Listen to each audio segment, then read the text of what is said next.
Hello FCS301. In this brief video, I'm going to show you and explain some of my fabric choices for the trick-or-treat bag. You will need fabric for the main piece, the lining pieces, and the two straps. The reason why I chose this project is it is a versatile bag that can be used for many applications. In addition to that, it lends itself to a lot of creative options, and I will also get to see the students use lots of different sewing techniques. It's also a project that can be altered to use recycled materials, which I'll explain to you in a little bit more detail. For my bag choice, I have gone with a duck cloth, which is a much thicker cotton weave. It is a woven material.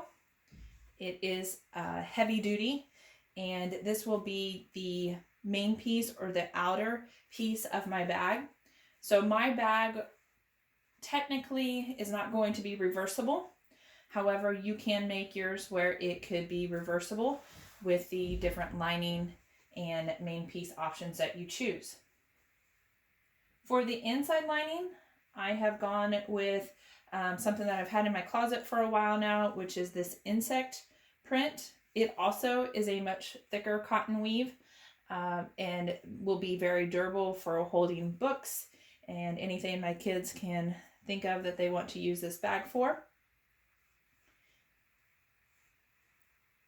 And then also I have an option here for the applique. The applique is an optional piece.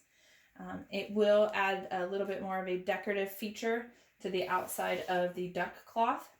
And what I really like about this project is that this would be a great way to use up any fabric samples that you can get your hands on from an interior design company. This came out of the resource room in Nixa. They gave these to me. I have several of them.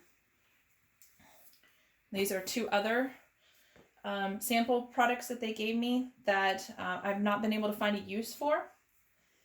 And I'm going to use the fabric that matches my fabric, which is this yellow and orange print for an applique butterfly that will go as a decorative piece on the outside of my bag.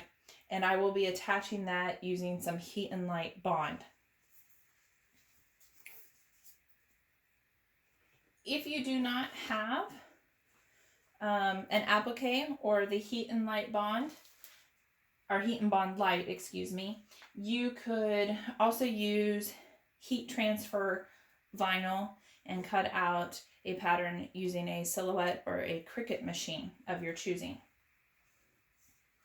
This is the heat and bond light. I bought it as a roll, and this is how it comes. And we'll be talking about this in another video, but on one side is the paper lining and then the adhesive to help you transfer it to your fabric is on the other side, and it's bumpy and shiny. Another thing I'll also point out is if you want to do this project with samples that you get from an interior design company, you would have to scale down the size of the bag. For our project, the main pieces and the lining pieces need to be 18 by 15 inches. These are not quite that large. They're only about 12.5 by 15 inches. But of course, you could scale it down so you could reuse this material. If you're looking for an upcycle project idea, this is one that you could steal.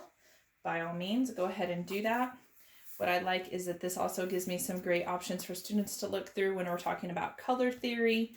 And it's just great to have on hand at all times.